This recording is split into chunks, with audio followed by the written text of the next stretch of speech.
तो hello guys, तो अभी हम एक न्यू एनिमे स्टार्ट करने वाले हैं जिसका नाम है सेनगोकू योको। और इस एनिमे का एनिमेशन इतना हार्ड है ना, जिसे देख के आप लोग बहुत ही हैरान हो जाओगे। तो बिना किसी देरी के हम एपिसोड 1 को स्टार्ट करते हैं। तो एपिसोड की शुरुआत में हम एक लड़के को देखते हैं जो बहुत घबरा रहा होता है। फिर वही वो कहता है, वो लोग मेरे सामने है, मुझे ये करना ही होगा। और ये कह के वो उन तीनों पे अटैक करने के लिए रेडी हो जाता है। पर तभी वहाँ पे दो बच्चे आते हैं जो उन बड़े लोगों से किसी के बारे में पूछ रहे होते हैं। पर तभी उनमें से एक पर्सन कहता है, ओए तुम लोग यहाँ पे क्या कर रहे हो? अगर तुम यहाँ से नहीं गए तो तुम्हारे साथ बहुत ही बुरा होगा। लेकिन तभी वो लड़का उसके चेहरे पे अपने डंडे से वार करता है, जिससे कि उस पर्सन की नाक फूट जाती है। तो वही वो पर्सन अपने लोगों से कहता है, इन लोगों को मार दो।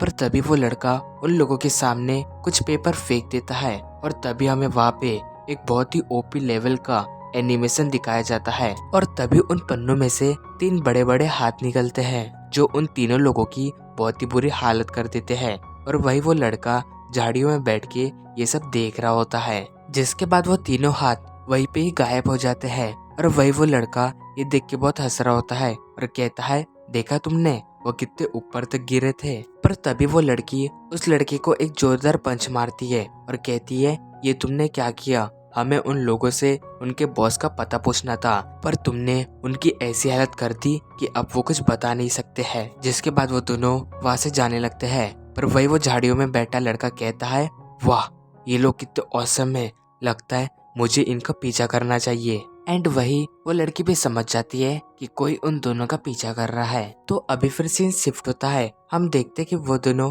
एक नदी के किनारे बैठ के खाना खा रहे होते हैं। पर तभी वो लड़की खड़ी होती है और अपने हाथ में एक पत्थर लेके झाड़ू के अंदर मारती है और कहती है, बहुत हो गया, अभी तुम बाहर निकलो। तो तभी उन झाड़ियों में से वो लड़का बाहर आता है, जिसे देख के वो लड़की कहती है, तुम कौन हो? तो वो लड़का कहता है, मेरा नाम शिनसुके है और मैं एक वॉरियर हूँ, मैं एक विलेज की ओर जा रहा हूँ। तो ये सुन के वो लड़की कहती है, वैसे तुम मुझे ये बताओ कि तुम हमारा पीछा क्यों कर रहे हो? वही शिनसुके कहता है, मैंने तुम्हें उन लोगों को हराते हुए देखा, तुम मुझे बता सकती हो कि वो कौन सी टेक्निक थी जिसे तुमने यूज की थी? तो वो लड़का कहता है, हम तुम्हें ये बात क्यों बताएं, चलो बड़ी बहन यहाँ से। जिसके बाद वो दोनों वहाँ से जाने लगते हैं। तो शिनसुके कहता है, मुझे उनके लीडर का पता है कि वो किधर है।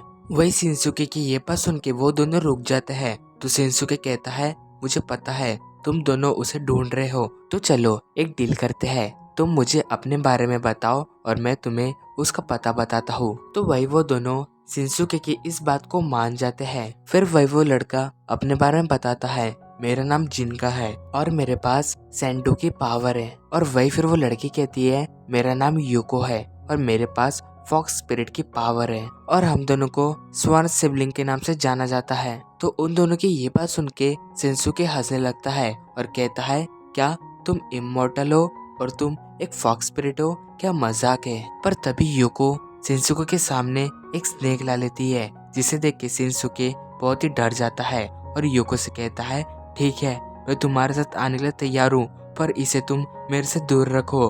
तो इसके बाद वो लोग वहाँ से जाने लगते हैं एंड योको उस स्नेक को फेंक देती है और हम देखते कि वो स्नेक एक पेड़ के डंगल में बदल जाता है। जिसके बाद वो सब उस जगह पे पहुंच जाते हैं। तो शिनसुके कहता है, यही है वो गैंग और इस गैंग का नाम है ओनिकाबुतो और तुम वहाँ पे जो उस पर्सन को देख रहे हो वो इस गैंग का लीडर है और कहा जाता है कि उसे अभी तक किसी ने उस हेलमेट के बिना देखा नहीं है। ये गैंग सच में बहुत खतरनाक है। तो जिनका उसकी ये बात सुन के कहता है, तुम मुझे सच सच बताओ, ये तुमने किसी से सुना है ना?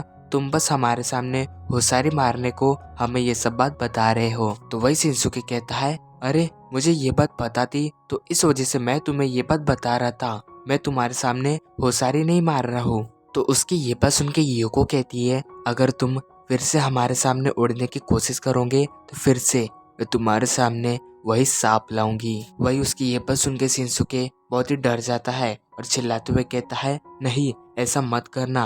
और उसकी ये बात वहाँ पे जितने भी लोग होते हैं वो सब सुन लेते हैं। जिसके बाद उन लोगों को चारों ओर से घेर लिया जाता है और उन लोगों को फिर उनके लीडर के सामने खड़े कर दिया जाता है। तो वही यूको उनके लीडर से कहती है, अगर तुमने हमें नहीं छोड़ा तो तुम्हारे साथ बहुत ही बुरा होगा। वही यूको की ये बात सुन के सारे लोग बहुत ही हंसने लगते हैं। तो फिर यूको कहती है, लगता है तुम लोग मेरी बात को बहुत ही हल्के में ले रहे हो, तो चलो अभी मैं तुम्हें दिखाती हूँ कि मैं कौन हूँ। पर तभी उनमें से एक पर्सन कहता है, तुम छोटी बच्ची बहुत ही ज्यादा बोल रही हो, और ये कह के वो यूको पे अटैक कर देता है। लेकिन जिनका यूको को बचा लेता है। तो तभी उनका लीडर अपने लोगों से कहता है, इन लोगों को खत्म कर दो। फिर तभी वहाँ पे फाइट शुरू हो जाती है और यूको और जिनका वहाँ के सारे लोगों से लड़ रहे होते हैं एंड शिनसुके वहीं पे खड़ा होके ये सब देख रहा होता है। पर तभी एक बंदा उस पर अटैक कर देता है, लेकिन शिनसुके उसके अटैक से बच जाता है। फिर वही वो सोचता है, मैं यहाँ से नहीं जा सकता, मुझे इससे लड़ना ही होगा। जिसके बाद वो अपनी तलवार निकाल लेता है और अपनी पूरी ताकत से उस बंदे पे अटैक कर देता है। हम देखते हैं कि शिनसुके उसकी तलवार को तोड़ देता है और उसके हेलमेट को बीच में से ही काट देता है। तो वही ये देख के यूको कहती है, देखो उसने उसके हेलमेट को बीच में से ही काट दिया, शिनसुके सच में बहुत ही ताकतवर है। तो अब इसके बाद शिनसुके लीडर के पास जाता है और कहता है, लड़ो मुझसे ओ निकाबुतो। और ये कह के वो उस बंदे पे अपनी पूरी ताकत से अटैक कर देता है। लेकिन तभी हम देखते हैं कि उस बंदे के हेलमेट से तो हाथ निकलते हैं जो शिनसुके के अटैक को रोक देते हैं। और फिर ओनी शिनसुके के पेट पे लात मार के उसे अपने आप से दूर फेंक देता है। और तभी हम देखते हैं कि ओनी के हेलमेट के अंदर से एक मुंह निकलता है जो कहता है, तो तुमने मुझे बाहर आने में मजबूर कर ही दिया। और वे सारे लोग ये देख के बहुत हैरान हो जाते हैं। तो वही वो मॉन्स्टर कहता है, अगर यहाँ से किसी ने भागने की कोशिश की तो मैं उसे मार दूंगा।